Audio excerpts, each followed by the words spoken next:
200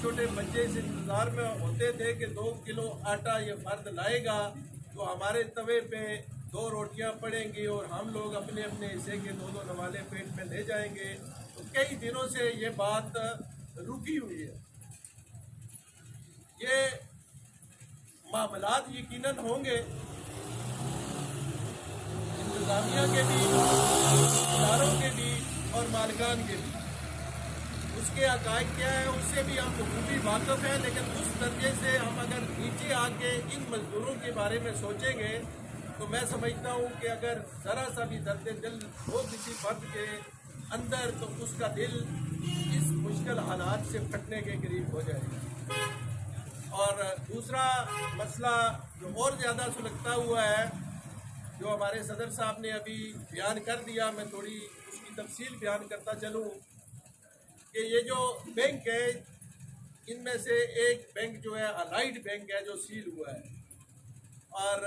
आपकी मालूमात के लिए मैं अर्ज़ करूँ, हुकाम बाला की मालूमात के लिए अर्ज़ करता चलूँ कि ये जो सहाफ़ी भाई है हमारे, यकीनन इनकी बात आपके कानों तक पहुँचेगी कि हमारा दौलताला जो है ये सिर्फ एक ये कस्बा नहीं है, ये सैकड़ों देहात इर्द गिर्द इसके हैं जिनकी रोज़मर्रा की ज़रूरियात ये दौलताला पूरी करता है। और FSC का जो दाखिला भेजा जाता है, तमाम बच्चियाँ और बच्चे जो बोर्ड में अपीयर होते हैं,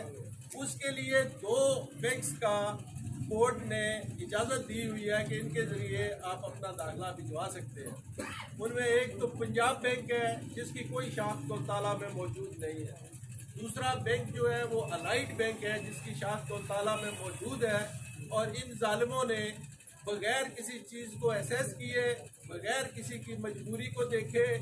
और बग़ैर इन बच्चों और बच्चियों की मजबूरियों को देखे, इनके वालिदैन जो बड़ी मुश्किल से अपने बच्चों और बच्चियों की तालीम का ये जो सिलसिला, इन हालात में भी जब तमाम आवाम की, तमाम जो लोअर तबका है उसकी सांसें इन हुक्मरानों ने, इस शराफिया ने और इन जो ऊपर बड़े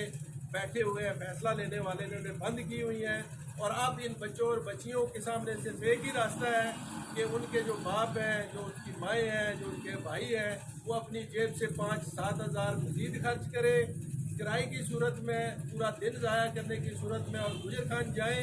और वहाँ जाकर इन बच्चों और बच्चों के दाखिले जो है फीस के साथ करें। तो मैं ये मुतालबा करूँगा,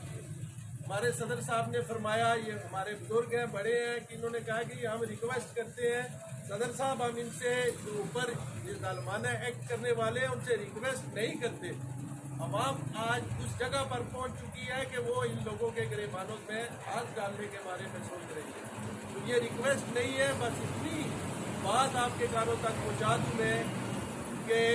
खुदारा अवाम का ख्याल रखें। चारों तरफ से तंग पड़े हुए अवाम, उनकी ज़िंदगी की सांसें जो है वो बंद करने के बारे में ना सोचें, कोई तरीका निकाले, कोई इनकी फरियाद सुने। इन लोगों की ये दुकानें बंद हैं, अवाम और ताजर परेशान है बैंक्स के बंद होने की वजह से, और दर्द दिल पैदा करें उस दिन से पहले कि ये लोग रास्त इक़दाम पर मजबूर हो जाएं। तो मैं इसके साथ साथ इस मौके पर अपने सदर साहब और दीगर उहदेदारान की इजाज़त से मैं अपने ये भाई हैं इनके साथ यकजहती करते हुए, हम लोग आपके नुमाइंदा हैं, आपने हमें अपना नुमाइंदा चुना हुआ है, तो रात हो या दिन हो हम आपके साथ हैं।